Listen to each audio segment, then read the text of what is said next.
Greetings, I am Malcolm Kensington Walworth, and welcome to WFMT's Symphonic Aficionado, the Midwest's longest running classical music appreciation program. And I have some exciting news for our listeners. We are changing formats in an effort to get a younger audience. We are changing to heavy metal rock and roll. So no longer will we be listening to and analyzing works by Mendelssohn, Tchaikovsky, and Chopin, but rather Primus, Motorhead, and the Def Leopards. And to kick off our debut Headbangers Ball, I have an interview with an iconic figure in this genre of rock and roll, none other than Mr. Gene Simmons of Kiss. I recently sat down and talked with him at his Bel Air home, and I would like to play that for you now. I'm quite thrilled to have, for the first time in my Headbangers Ball, iconic rock figure, Mr. Gene Simmons of Kiss. It's great to be here, Malcolm. I've been a fan of yours for years.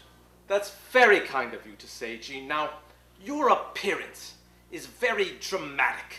Is that part of being a heavy metal rock and roller?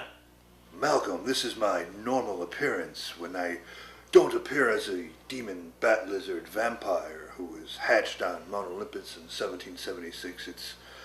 It's only because I'm wearing human makeup to fit into your mortal world. Oh, how delightful. Now, I understand most of your personas. You are the gothic demon from the depths of hell, and Paul Stanley is the sexually ambiguous love child, and Ace Frehley is the spaceman from beyond the galaxy, but what's up with the cat? I explained to you, Malcolm, the way we look on stage is the way we actually look. Yes, but really, why the cat? Oh, the cat. Yes, he's just kinda lame. I have noticed that your on-stage histrionics include both breathing fire and spitting blood. Which do you prefer? That's a tough one, Malcolm. It's kind of like asking me, which one of my children do I love more? It's kind of like Sophie's Choice. On a related note, since you are a vampire, when you spew blood, isn't it just a form of public regurgitation? Well, Malcolm, I suffer from acid reflux syndrome. I really can't control it, and I don't appreciate you making fun of my disabilities. Quite right, I apologize for that line of questioning. Now, there is a rumor that you have had a cow's tongue grafted on your own to extend it even further. Is that rumor true, Gene? I've heard them all, Malcolm. That's ridiculous. Although I have had some squirrel pubes fused into my eyebrows to make them bushier. Oh, what a marvelous idea. I must try that myself. My brows are thinning a bit.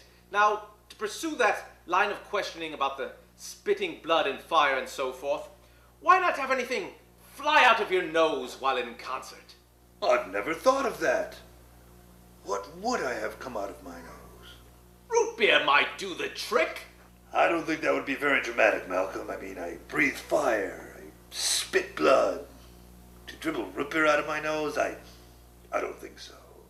Just a thought. Now, in my research, I've seen that you have bedded down both Cher and Diana Ross. And my question to you, sir, weren't there hotter women in the 70s you could have nailed?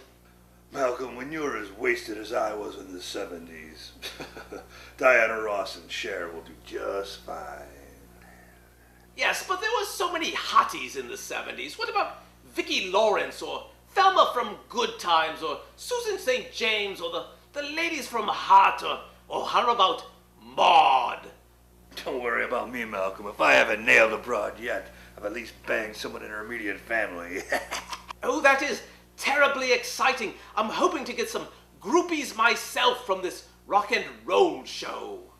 Well, good luck with that, Malcolm. Well, I would like to thank my guest, Gene Simmons from Kiss, and we have a pledge drive coming up, but when we come back, we'll play some vintage Slipknot. Gene, what do you think of the Slipknot?